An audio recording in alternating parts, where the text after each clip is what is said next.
Harley Davidson LiveWire may be the future, but there's something missing. It really is quite difficult to review something that you're already convinced you're going to hate. Riding an electric motorcycle for the first time was somehow even more daunting than driving my first EV, which, many moons ago, was about as exciting as being asked to road test a vasectomy clinic. The fact that the bike in question was, notionally at least, and according to the branding painted on what would normally be the fuel tank, a Harley Davidson just made the whole experience even more surreal. The Harley Davidson LiveWire might just be the most bizarre, wrong-headed and weird mechanical device I have ever encountered. It's a blunt samurai sword, a silent rock concert, a private tour of the Louvre while blindfolded, or, worst of all, entirely silent sex. Sure, you're thrashing away wildly at high speed, but if neither you nor the bike are making any noise at all, how are you supposed to know if you're enjoying yourself?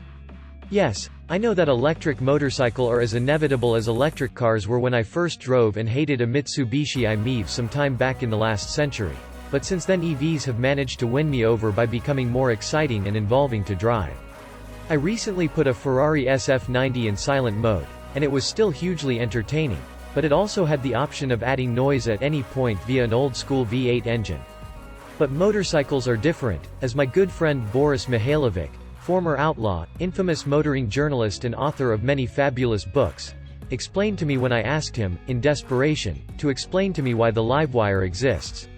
His scathing take was that Harley's e-bike, it is actually hiving off LiveWire into a separate sub-brand, like Volvo with Polestar, perhaps having realized what a horrible mistake it was in terms of brand image for a company that's more famous for being noisy than anything else, is missing two critical things.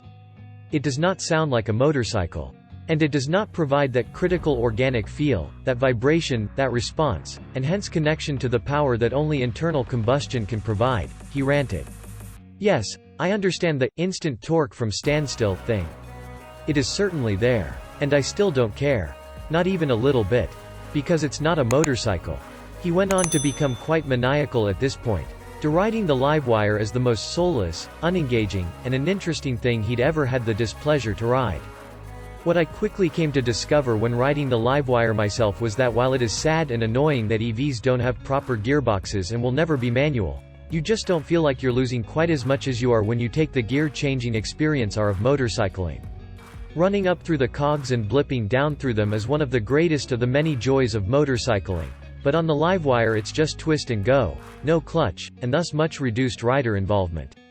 It's still fun, in that naked and dangerous way that all motorbikes are fun, but then so are mopeds and electric scooters. There is fun, and then there is serious motorcycling. Making all scooters electric would be no loss to anyone, and frankly it should be done immediately so we never have to hear or smell them again. But a Harley? Just no. The LiveWire is no scooter, of course. It's got a 3-phase electric motor good for 78 kilowatts and 116 newton meters, which is enough to smack it to 100 kilometers per hour in an arm stretching 3 seconds flat. With the instantaneous torque you get from an electric motor, it really does have some punch. Overtaking is an exciting breeze, and it corners pretty well, too, for a Harley. There is a bit of a range issue, though, because the LiveWire can only go a claimed 235 kilometers off a charge, although real-world testing suggests it's a good 50 kilometers less than that. I ran mine down to 50% and when I plugged it into my home wall box I was told it would take 6 hours to recharge. The company claims you can get to 80% of charge in just 40 minutes at a fast charger. If you wanted to just commute on your LiveWire, it would be plenty, but if you only wanted to commute you'd buy a scooter, not something with Harley painted on it and carrying beefy proportions and tough looks, and brand value, and, most electric shocking of all, a $49,995 price tag. I'm not as shocked by that price as I am by the fact that someone, somewhere is buying these things for that many dollars. Not a lot of people, I'm betting, but still, more than none. I'll grant you that I did grow to enjoy the LiveWire, once I got my head around the weirdness, but that's just because I love riding.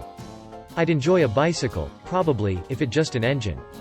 My kids, who will be able to say the first Harley Davidson they ever went on was entirely silent, loved it to bits as well and kept asking for rides. I am going to get a noisy Harley as soon as possible, so that they don't grow up all wrong. There is no doubt that, just as with cars, all motorcycles are going to go EV and lo-fi eventually. but somehow it's a more terrifying prospect in the case of bikes. Perhaps I just need another 20 years to get used to the idea.